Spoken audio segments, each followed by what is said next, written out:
Hi, my name is James. The person I interviewed is Jessica Schilling. She's actually a National University graduate herself as well. We did the interview at my home. She's really good friends with my wife, who is a speech therapist, and that's how I was in contact with her. She has been working since she graduated National University for 5 years. She works at Anaheim Union School District and services just the one site. It's one very large site, but she only services ninth graders and above, so high school students, and they have an adult school there, so up to 22 years old. There are, she explained, 4 classrooms that do SDC learning. It's not, they don't have any severe students there, so they don't have like dedicated students that stay in these classes all day long. There's 4 of them, and they get rotated through every period of the day. In terms of responsibilities of her position, she said that she completed psych and evaluation reports, she completed functional behavioral assessments, she had to do counseling. It's a high school, she didn't have to do that at her previous role. It was a much smaller district, as Compton School District, and they did not make her do any counseling. But this one is a much larger school district. She's one of 2 or 3 school psychologists, and they have to do their own counseling and behavioral intervention plans.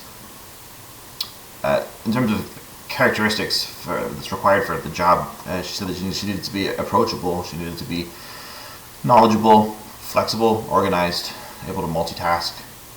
She's constantly getting interrupted all day and doing 5 things at once, so she's like, get used to that. When I asked her about what did she find most kind of startling about the program, or something that she wished she had known, she had said she did a ton of research about the role. She had spent months deciding what she wants to do, what career she wants to do, what program she wants to do. She had multiple degrees before this. She had a different master's degree as well. So she's very well knowledgeable about the role. She said the one thing though that she had known more about though was she was not prepared to be doing counseling. No one ever told her that she was going to have to do counseling. So when she went to this new district and they told her that that's part of the responsibilities, she was kind of taken back by that. But now she enjoys it. The steps to be culturally responsive. You have to think about the bigger picture, she said. Everybody comes from a different walk of life. There are environmental factors to take into consideration. You have to respect their culture and personal choices. She said that she's been doing this for quite a long time now, so one of the main reasons she went to this new school district was because she only wanted to work with high school kids and adults. She didn't say it's because she has no patience or anything. It was because that she prefers to be supporting rather than teaching initial skills. The interventions, she said, are usually done, and it's more like generalizing their skills instead of starting from scratch.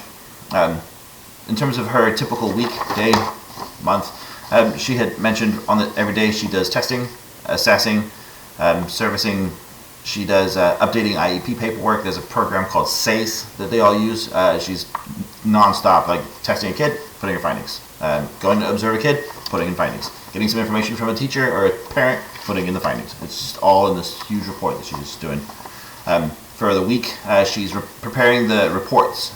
They're these large, she said 20, 30, 40 page reports, taking information from the speech, taken from the parent, from the teachers, her own assessments.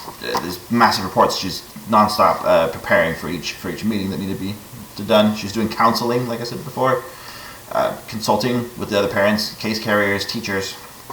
And per month there was this master calendar she showed me of all of the different students that she's servicing. She has a caseload of 60 students, and they all have annuals, triannuals. She's always making sure that if there's advocates or if there's interpreters needed, so that she's super prepared for each meeting, which she's usually the one leading the meeting, so she has to overly prepare. She said the first couple of meetings she just recited the whole thing and she just read it until she got more comfortable.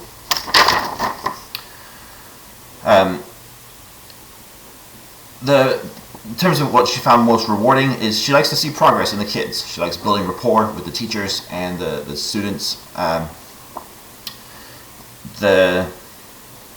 The most frustrating thing she says is things don't always go as scheduled. It's really hard to plan your day and plan everything and then get constantly distracted. And in terms of this is one that I asked her a lot of follow-up questions was, what do you think is most successful when you're working with people that don't engage with you? It's okay that you don't always agree. She has meetings prior to the actual meetings. If she knows that it's going to be a stressful meeting or people are going to be strongly opinionated, she'll have a pre-meeting and everybody will get on the same page before the meeting. And I asked her who makes the final decision, and she said that's not really a thing. It's all based on data and facts. So the student gets the needs that the data says that he or she needs. I really enjoyed this project. Thank you so much, and I really enjoyed talking to a school psychologist about all these things. Thank you.